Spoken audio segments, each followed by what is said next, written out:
అధికారంలోకి వచ్చిన రాజకీయ పార్టీలన్నీ అధికార దుర్వినియోగానికి పాల్పడుతున్నాయి.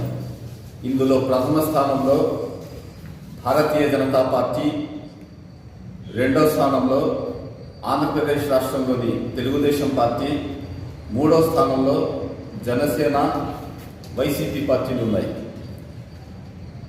ఈ మూడు పార్టీలు ప్రజలు ఇచ్చిన అధికారాన్ని పూర్తిగా దుర్వినియోగం చేస్తూ ప్రజా వ్యతిరేక పరిపాలనను కొనసాగిస్తున్నాయి.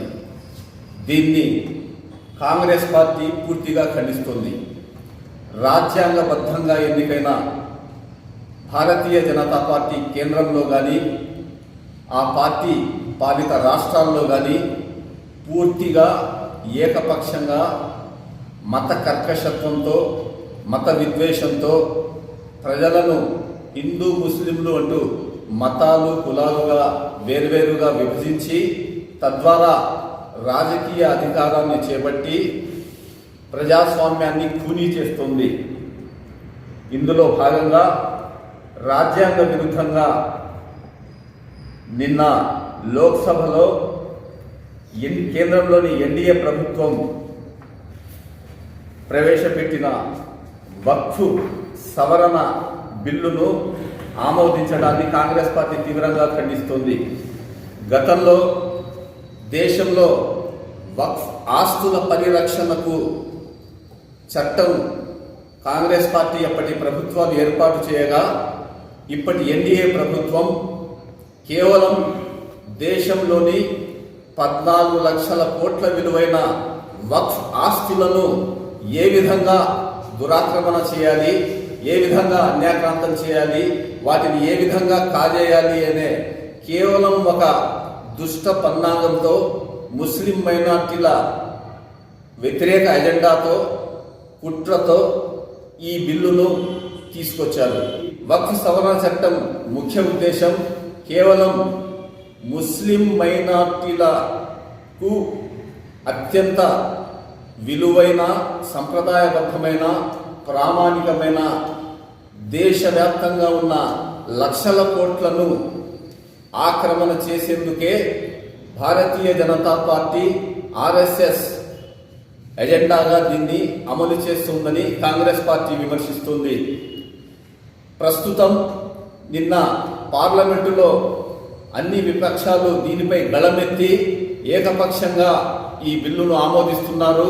రాజ్యాంగ విరుద్ధమంటూ కాంగ్రెస్ పార్టీ జాతీయ అధ్యక్షుడు మల్లికార్జున ఖర్గే కానీ, ఇతర నేతలు కానీ, రాహుల్ గాంధీ గారు కానీ విమర్శించినప్పటికీ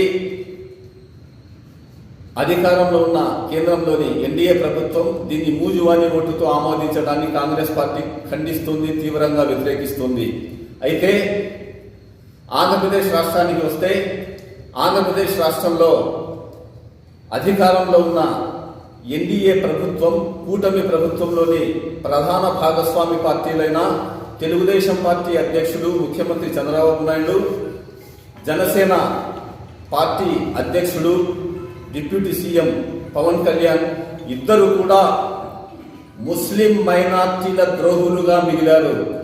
వక్ఫ్ సవరణ చట్టం తీసుకొచ్చిన బీజేపీ బిల్లుకు అనుకూలంగా ఓటు వేసి దానికి వంత పాడిన ఈ రెండు పార్టీలు, ఈ రెండు నాయకులు కూడా, ఇద్దరు నాయకులు కూడా ఈ బిల్లును ఆమోదించడం, ఈ బిల్లు పాస్ కావడానికి ఓటు వేయడం, కారణభూతులు కావడాన్ని ముస్లిం మైనార్టీల సమాజం తీవ్రంగా ఖండిస్తుంది. చరిత్రలో తెలుగుదేశం పార్టీ అధ్యక్షుడు ముఖ్యమంత్రి చంద్రబాబు నాయుడు, జనసేన అధ్యక్షుడు deputy CM Pawan Kalyan minority ద్రోహులుగా మిగిలిపోయారు. ఆంధ్రప్రదేశ్ రాష్ట్రంలోనే కాదు, యావత్ దేశంలో కూడా వీళ్ళు ముస్లిం మైనార్టీల ద్రోహులుగా మిగిలారు. భారతీయ జనతా పార్టీ ముస్లిం మైనార్టీల ఆగర్భ శత్రువు అయినప్పటికీ తమ స్వార్థం కోసం, స్వలాభం కోసం, రాజకీయ ప్రయోజనం కోసం, కేవలం తమ అధికారాన్ని స్థిరం చేసుకోవడానికి, తమ కార్యకలాపాలు చెక్కబెట్టుకోవడానికి, వ్యక్తిగత స్వార్థానికి మాత్రమే బీజేపీతో అంటగాగుతున్న ఈ తెలుగుదేశం పార్టీ కానీ, జనసేన పార్టీలు కానీ ముస్లిం మైనార్టీలు ద్రోహులుగా మిగిలారు. ముస్లిం మైనార్టీలు ఎప్పటికీ తెలుగుదేశం పార్టీని కానీ, జనసేన పార్టీని కానీ, చంద్రబాబు నాయుడు, పవన్ కళ్యాణ్ కానీ క్షమించరు. అయితే ప్రత్యక్షంగా పరోక్షంగా వైసీపీ పార్టీ కూడా, వైఎస్ జగన్మోహన్ రెడ్డి కూడా బీజేపీ చేస్తున్న దాష్టికాలను, రాజ్యాంగ విరుద్ధ పాలనను, ప్రజాస్వామ్య వ్యతిరేకతమైన పాలనను, ముస్లిం మైనార్టీలు అలాగే దళిత వర్గాలపై చేస్తున్న దాడులు, అన్యాయాలు, భూ కబ్జాలు వంటి దుశ్చర్యలకు మంతపాడుతూ ఆంధ్రప్రదేశ్ రాష్ట్రంలోని ఈ మూడు పార్టీలు కేంద్రంలోని ఎన్డీఏ ప్రభుత్వానికి కొమ్ము కాస్తున్నాయి. భారతీయ జనతా పార్టీ సారథ్యంలోని ఎన్డీఏ ప్రభుత్వం కేంద్రంలో ఈ వక్ఫ్ సవరణ చట్టాన్ని తీసుకువచ్చి పాస్ చేయించుకోవచ్చు, కానీ దేశంలో కానీ ఆంధ్రప్రదేశ్లో కానీ మేము ముస్లిం మైనార్టీలుగా సవాల్ చేస్తున్నాం. ఈ చట్టాన్ని మీరు అమలు చేయాలని సవాల్ చేస్తున్నాం. ప్రజలు, సెక్యులర్ వాదులు, సెక్యులర్ భావాలు కలిగిన రాజకీయ పార్టీలు, ముస్లిం మైనార్టీలు అందరూ ఏకమై ఈ చట్టాన్ని ప్రతిఘటిస్తాం. దేశవ్యాప్తంగానే కాదు, ఆంధ్రప్రదేశ్ రాష్ట్రంలో కూడా పెద్ద ఉద్యమాన్ని కాంగ్రెస్ పార్టీ ఆధ్వర్యంలో సెక్యులర్ వాదులు కలిసి తీసుకొస్తామని హెచ్చరిస్తున్నాం.